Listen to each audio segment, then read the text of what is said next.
Amen. The text before us is primarily concerned with the children of Israel just prior to them going into possessing the land of promise.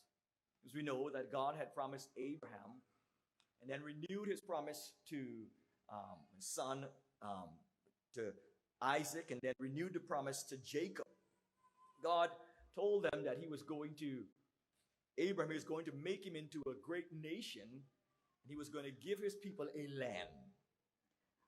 Abraham lived but did not see the realization of that promise, because there are some things that God would promise us that is not really for us, but it's for our children. In this text, they are about to go in and possess that land that God had promised to Abraham. And it's the days for the crossing of the Jordan. Joshua commanded the people to sanctify or to consecrate themselves. It would be easier and more clearer to understand if Joshua they are about to go over the Jordan and to first take on Jericho and then Ai and then the other people that were living in the land. It would be more understandable if Joshua had not said to them, sanctify yourself, but if he had said to them, sharpen your swords, check your shields, make sure your spears are in good order, right? But spiritual warfare, not military preparation, was needed at this time, because God was about to reveal himself by performing a great miracle in Israel's midst. It's like people would prepare scrupulously to meet someone of earthly fame, so it was appropriate for the Israelites to prepare for a manifestation of the God of all the earth. I believe the same command was heard at Mount Sinai, when the previous generation who had died in the wilderness were preparing to meet the God and to see him and to meet with him and to be set apart by him in Exodus 19. Several things God does for Israel, his children, under the leadership of Joshua. These things, I believe, he's also able to do in your life, in my life, as we commit ourselves to him. He's calling Israel to consecrate themselves, to sanctify themselves, to give themselves to him, to commit their today to him, to commit their tomorrow to him, to commit all that they are into his hands, commit their ways to him, and to live for his glory. Sanctify speaks of being holy. It speaks of being set apart for and to the Lord. All believers, in a great sense of the word, all believers have been sanctified by the Spirit. That is why all of us are called saints. So we are saints, and we are children of the living God. And so all believers have been sanctified during the time of their conversion by the Spirit of God, who baptized them into the body of Christ. However, the challenge for believers now then is to live the sanctified life, to live what we profess, to live and to behave like who we are, to live and to walk the sanctified life. That is, to live a holy and upright life before God in the land of the living. And so God is calling Israel in this text to sanctify themselves, to be set apart, to give up themselves to him as he seeks to move them from where they were into the possessing of the land that he had promised to Abraham, to Isaac, and to Jacob. There are but four things I want to share with us tonight as we talk about these verses and talk about Israel and as they come in to possess the land. Four things that I believe will be a blessing to us. Israel, as they sanctify themselves, as they consecrate themselves to God, God says to them, as you prepare to go into the land of Canaan, as you prepare to go in and possess the promised land, God says that he will go before you.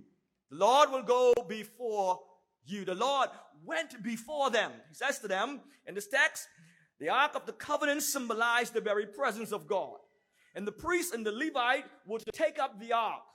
And the people were to simply watch them as they walk ahead through the Jordan River with the ark. When the priest went into the holies of holies. He was entering into the very presence of God because the ark of God represented the presence of God.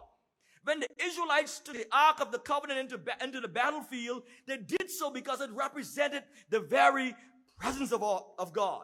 This is the ark that Joshua told the priests, the Levites, to take before the children of Israel, symbolizing that God was going before them.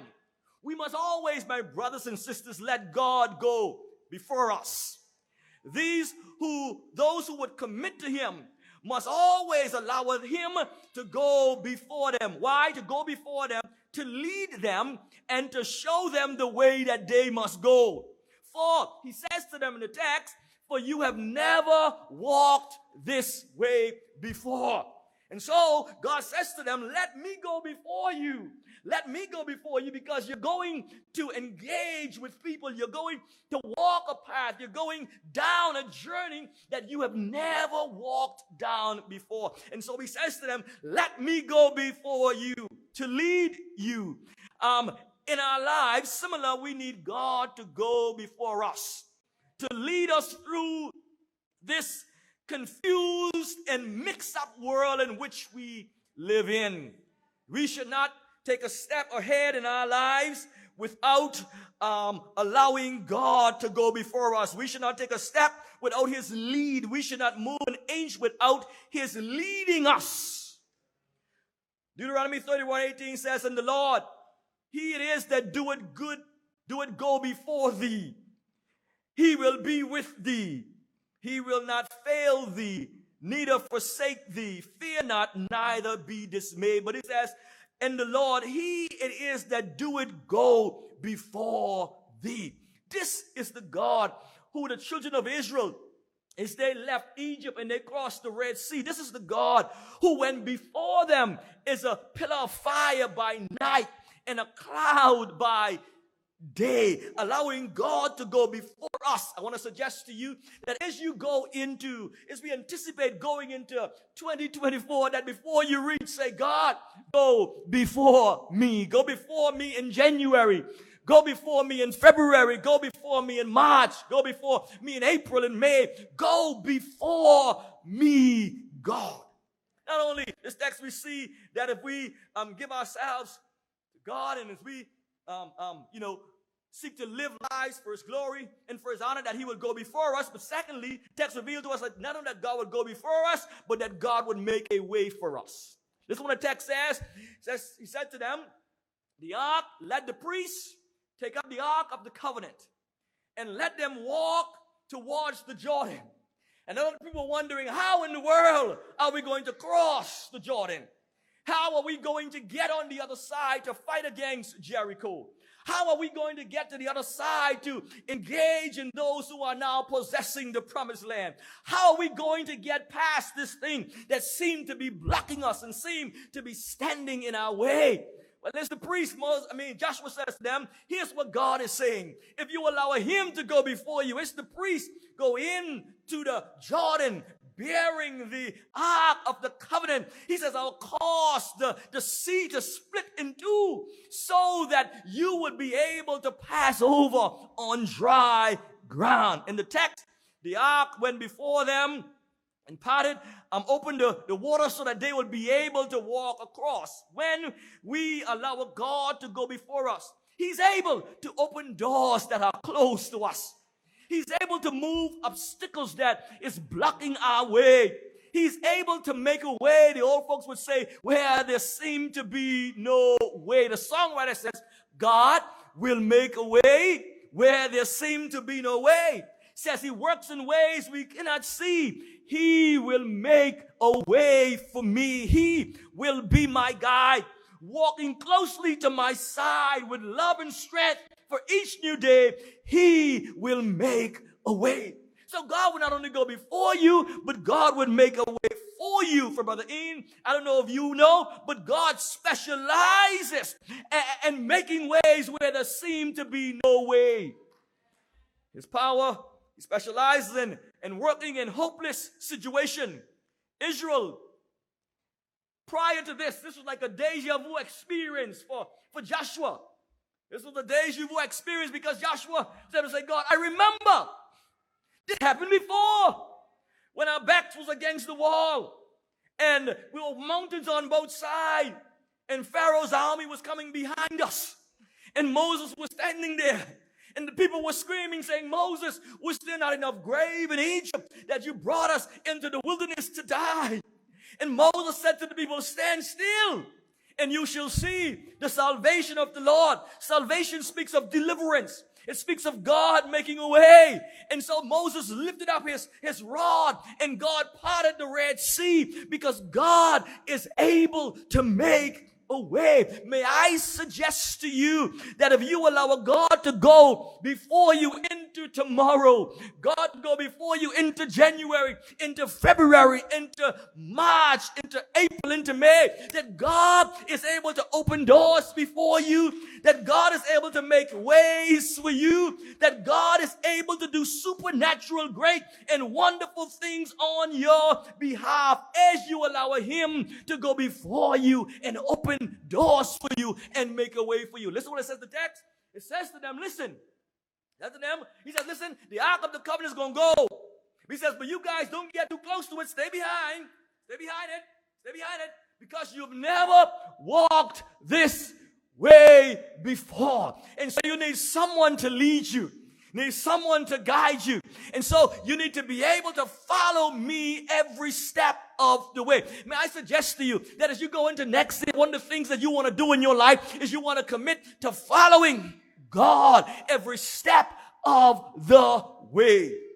In this text, he says He will make a way for them. Not only do we see in this text that God will go before us, not only do we see in the story of the children of Israel, as they go in to possess the land, that God will make a way for them by opening up a way for them to get through, and a way for them to pass over, and a way for them to walk through. But thirdly, we see that God not only will open a door for you, make a way for you, but that God will fight on your behalf as you give yourself to Him. He'll fight on your behalf. The Lord brought, as we learn in chapter 5, it says when the children of Israel came over, that Jericho was tightly shut up because they were afraid. When they saw what God did for the children of Israel in drying up the Jordan so that they could pass over, the Lord brought terror upon their enemies. God is able. The Lord came down and fought on their behalf as they made inroad into the land of Canaan. The battle plan that God gave them was not a conventional plan, because God is able to give you strategies that might not look like sense, but they will accomplish great results. And so God said to them, God said to us in His word, it is not by power, it is not by might, but it's by His Spirit. And so notice I said earlier that Joshua did not say to people, sharpen your swords. He did not say to them, make sure your shield is all right. He did not say to them, make sure your spears are all right. No, He said to them, sanctify yourself. Give yourself to God. Why? Because as you go in, God will go before you, God will make a way for you, and God will fight on your behalf. May I suggest to somebody that as you go into next year, you got to put down your swords and put down your spears and put down your shield and just allow God to fight on your behalf. Give your battles to God. Give your struggles to God. Give your situation to God and allow Him to fight for you, for He's able to fight on your behalf. Text, the Lord came down and fought on their behalf. The text lets us know that when the children of Israel, when they came to the first city that they were supposed to conquer, God said to them, listen, all you need to do is walk around the city for a few days. Walk around. And the last day, I want you to simply let the priests blow the trumpets, blow the horns. Can't you go with me in the eyes of faith? Because you know the story. Can't you see the children of Israel walking around the walls? Well, the first day, I believe the people of Jericho were afraid. They closed the doors. They closed the gate to the city. And then they saw the Israelites walking around the city. And they were, baffled, wondering what in the world are they doing? But after they finished walking around, they simply went back into their camps and went back to sleep for that night. Then they got up the next morning and they did the same thing. And the people of Jericho look out, no doubt, standing on top of the wall. Look and say, wonder what these people are doing. What's wrong with them? By Thursday, they had concluded that something wrong with these people. Because they're walking around the city. But they walk around. But the last day when they walked around the city and they began to blow the trumpet, the walls came down. Now the walls didn't come down because they got a big mallet and begin to hit against the wall. The walls came down because God brought them down. Because God is able to fight your battles for you. God is able to give you victory. It's not by power, I said just now. It's not by might. It's by the power of God. So as you go into next year, allow God to fight for you. Allow God to fight your battles. Allow God to show up and to show out in the situations of your life. Allow God to do what only God can do in your life. Children of Israel, as they went into the land of promise, as they conquered Jericho, the walls came down, and the people in the city, all of their defense came down. Then Israel went in, and they conquered these folks. Now here's what's so amazing about it. Here's what's amazing about it. That they went and they conquered Jericho. Then they conquered Ai eventually. And the Gibeonites, they conquered them as well. But these people were not skilled at wielding a sword. They were not good at shooting the bow and arrow. They were not skilled at throwing a javelin. But the people they were fighting against they were skilled at using bow and arrows. They were skilled at using swords. They were skilled at using javelins. Some of them even had horses and chariots.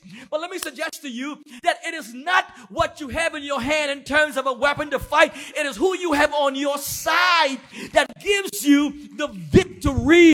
God is able to take you who may look like you can't win the victory in this situation and give you the victory. How do you know? Well, ask David as he went on the battlefield. It looked like David was going to lose. It looked like David should have lost that battle. But God showed up and Goliath fell. Allow God to show up in your life and allow God to bring those giants down.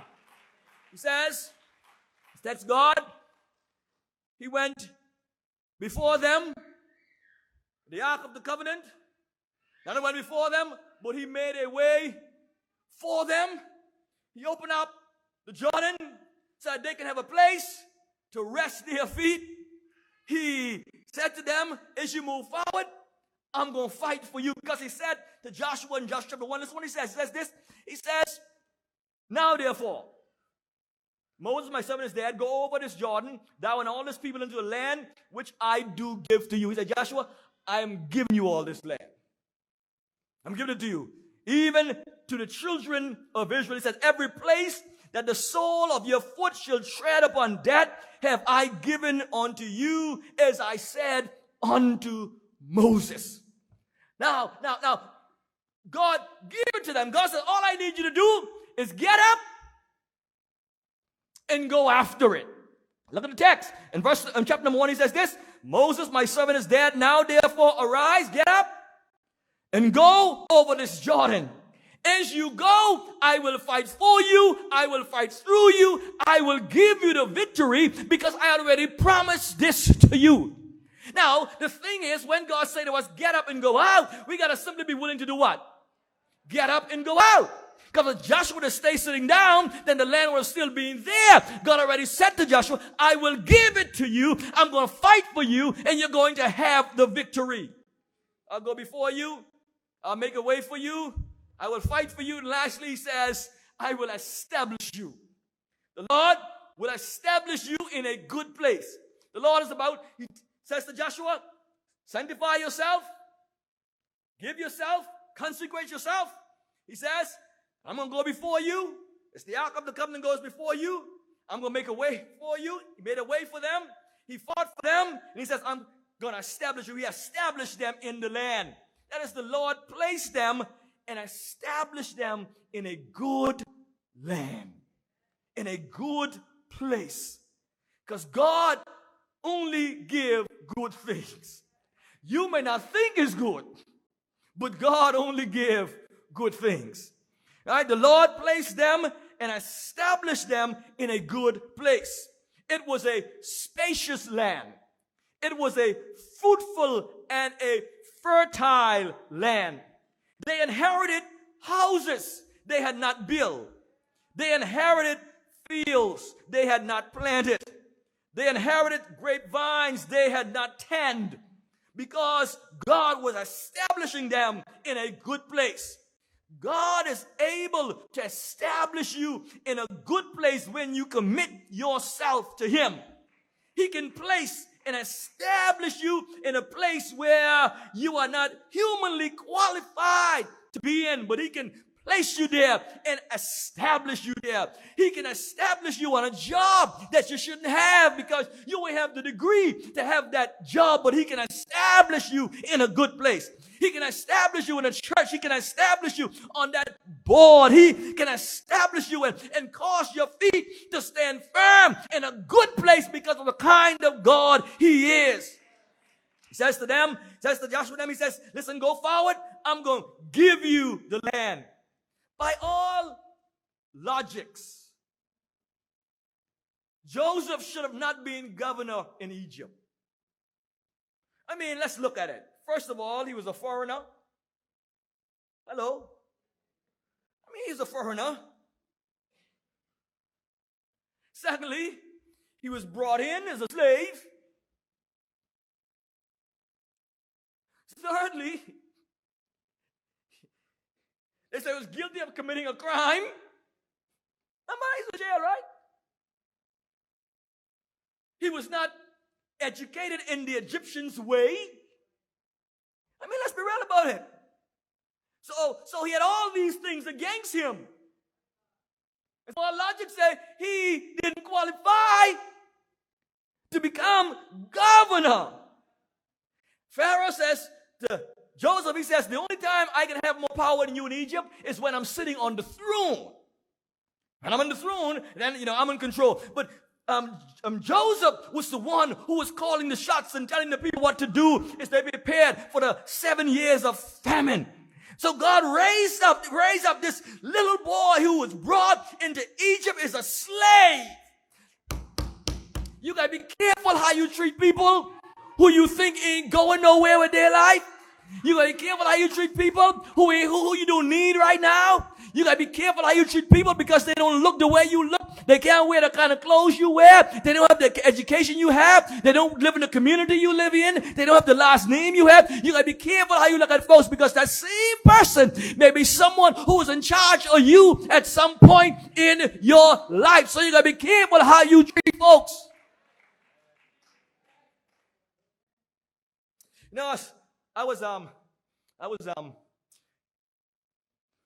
and my sister and one of my nieces were talking the other day. We were just joking around, talking. We're talking and we're talking about this young doctor, our young students from our country who is now a doctor. She was saying, me and this young lady, she was saying, the same age, we're friends together, joke together. She says, if I need to do a surgery or something, I know if I could go to her because, she may do the surgery, then we go for lunch together. She'll be joking about, my surgery. So it may be kind of a little challenging. And I told my mom, I said, boy, listen, Pastor, I say, you got a lot of young people in this country. I say, you be careful how you treat these young people, I said, because when I reach 65 and think I need one doctor, them seeing young people who you thought was bad and who you looked down on, you thought wasn't going nowhere. Maybe the same one you might go to treat you and to do surgeries on you and to take care of you and to prescribe medication to you. They be the same one who you need. So you gotta be careful how you treat people now because you may need.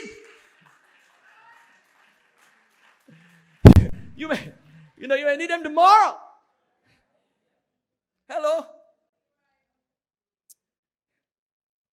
That's why I like to dedicate children. So I can say to them, listen, I dedicate you so you can help me. I'm just kidding around. Right? But the reality of it, you don't know. And so you be careful how you treat people. Joseph came down to Egypt as a slave. Potiphar's wife lied on him. Went in jail. I don't know how they treat him in jail, but he became the governor of Egypt. He said to Joshua then, he says, my presence would go with you, and I will give you rest. In Exodus 33, verse 14, he says, sorry to Moses, my presence will go with you and give you rest. So God takes them in, and he gives them rest on every side. Give them rest round about them. As he established them in a good place, and they were able to celebrate. Boo. Here's what I want to say to you as I try to close the door to the sermon. It is this, that as you go into a brand new year, anticipate going into a brand new year, 15 more minutes, as we anticipate going into a brand new year, I want to suggest to you that you ought to put a stop right there and say, listen, I ain't about to go no further except God go with me. I want you to understand that there was a time in Moses' life where God said to Moses, he says, listen, the children of Israel are too disobedient. He says, you go and you take them. I can't go with them because if I go, my holiness is going to destroy them.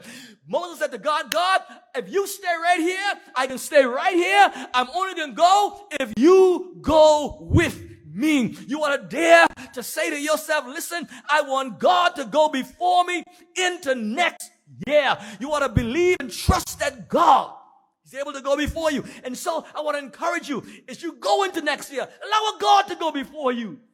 Allow God to make a way for you. You are going to meet up some challenges next year. The mountains are going to be in your way next year. There are going to be some doors closed before you next year. You're going to experience some hardship next year. But if God go before you, he's able to open those doors. He's able to move those mountains. He's able to make a way in the wilderness. He's able to pass the Red Sea before you. If God go before you, he's able to take you through the different months of next year as you allow him to go before you. Lastly, if God go before you, he's able to fight for you. He will fight for you. He will give you the victory. I've come to understand the children of Israel were one time going into battle, and God said to them, he said to them, he says, you ain't need to fight. All you need to do is praise. He says, I got this one. I'm going to fight on your behalf. It's a story in the Bible where Elijah was standing up, and there was this great army coming towards Elijah. Great army coming towards Elijah. And Elijah's servant saw this great army, and he became terrified. And he looked at the people, the army coming. No, don't he look at Elijah. He looked at the people, he looked at Elijah, no, they're wondering, why Elijah looked like he even running away? Elijah looked like he even afraid. Why Elijah is standing up? Elijah said to God, God, open his eyes so that he can see that though there's an army coming towards us, that there's more fighting for us than coming against us. And God opened his eyes, and he saw the angels surrounding. That as you put God first, and as you allow God to make a way, that God can allow his angels to defend you and protect you and to fight for you as you go into a brand new year. That as the enemy come against you, that he will not win, but God will give you the victory. So God, he established them in a good place. Now I want you to understand that what I'm saying is not, you talk about, begin by saying, tell them to sanctify themselves. It's not for the folks who are dodging and diving and slipping and sliding. But the folks who are living a life, not the folks who are living a life of spiritual pretense. No, it's for the folks who have not for the folks who have one foot in the church and one foot in the world. No, it's for the folks who would give themselves to God. Who would give themselves to him and who would live for him and who would seek to live for his glory and live for his honor and say, God, you take the lead. You take the lead. You lead me. There's a way that's saying, run to a man. All of us believe we know the way, but I don't know the way for next year. But I know somebody who knows the way. I don't know what tomorrow's going to bring me, but I know somebody who knows tomorrow already. I don't know what January is going to bring me, but I know somebody who knows what January have in store. Listen, boo. It's a wonderful thing if you're going to travel to a new country. If you're going to a new country, say you're going to Spain, or you're going to France. You're going to France, and you're going by yourself. You may get lost in France because you can speak comment allez-vous? Merci beaucoup. Chevy, s'il vous plaît. I mean, you can't speak that stuff, right? You know, you can't speak French, right? But if you have a friend who's from France, then, you know, if you go by yourself, you'll probably be reluctant to explore like you want to explore. You'll be driving in some areas, you don't know if they're safe or not. One time, my wife was in the States, and we was following the GPS, and it led us to this area that looked very spooky. I said, baby, we need to get out of here, and so we press home. Take me home. You know, so you'll be scared because you ain't know how far to go, you ain't know the area. But if you go with somebody who from there who you trust, that person know the way. They know the land. They know the areas. And